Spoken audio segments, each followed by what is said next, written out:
আসসালামু আলাইকুম। আজকে আমরা ইংরেজির একদম সহজ আর ছোট্ট একটা বিষয় জানবো, যা ক্লাস 3 থেকে সব ক্লাসে আমাদের প্রয়োজন হয়। এরকম একটা ছোট্ট বিষয় আজকে আমরা জানার চেষ্টা করছি। এরকম একটা ছোট্ট বিষয়ের নাম হচ্ছে আর্টিকেল। আর্টিকেল মানে হচ্ছে পদাশ্রিত নির্দেশক, অর্থাৎ এ এন্ড দা। এই তিনটা বিষয় নিয়েই হচ্ছে আর্টিকেলের সমস্ত বিষয়বস্তু বা গঠিত।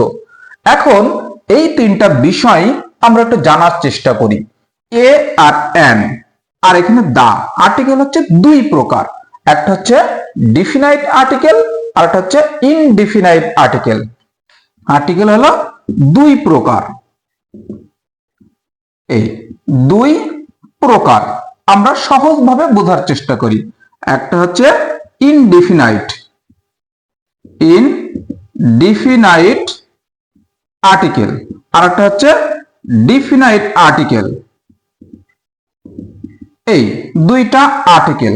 তাহলে ইনডিফিনাইট আর্টিকেল হলো এ আর এন, অর্থাৎ অনির্দিষ্ট। এইটাকে বলা হয় ইনডিফিনাইট। আর দা, এটাকে বলা হয় নির্দিষ্ট। অর্থাৎ কোন অর্ডের পূর্বে যদি ফাঁকা থাকে, সেই ড্যাশে বা গ্যাপে আমরা কি বসাবো? নির্দিষ্ট কোনো কিছু বোঝাইলে দা বসবে, অনির্দিষ্ট কোনো কিছু বুঝলে বা বোঝাইলে হচ্ছে এ অথবা এন বসে। এর কিছু ছোট্ট বেসিক কিছু রুলস আমরা বোঝার চেষ্টা করি আজকে। এ আমরা জানি ভয়েল। এই হচ্ছে এ, ই, আই, ও, ইউ। এই পাঁচটাকে ভয়েল বলা হয়। অর্থাৎ এইগুলোর পূর্বে, এই শব্দগুলোর পূর্বে, এইগুলোর পূর্বে এন বসে। আর বাকি শত অড, এই পাঁচটা বাদে বাকি সবগুলোকে কনসোন্যান্ট বলা হয়। কনসোন্যান্ট।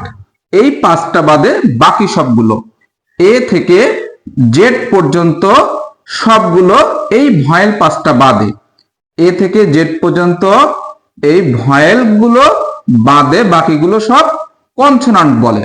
ভয়েল গুলো বাদে বাকিগুলো সব কনসোনান্ট বলে, ভয়েল গুলো বাদে। এখন এই ভয়েলের পূর্বে এন বসে আর কনসোনান্টের পূর্বে এ বসে, এ বসে। আমি একটা ওয়ার্ড যদি লিখি, যেরকম এখানে লিখলাম আমি যে আপেল, এই আপেলের পূর্বে এন হবে, আপেলের পূর্বে এন হবে। আর পেন, এর আগে এ হবে। কেন? আপেলের প্রথম অক্ষরটি আপেল, এখানে এ আছে, এটা কি ভয়েল, এই জন্য এর আগে এন হয়েছে। আর এখানে পি, পি কিন্তু এই পাঁচটার মধ্যে নেই, তাহলে এটা হচ্ছে কনসোনান্ট।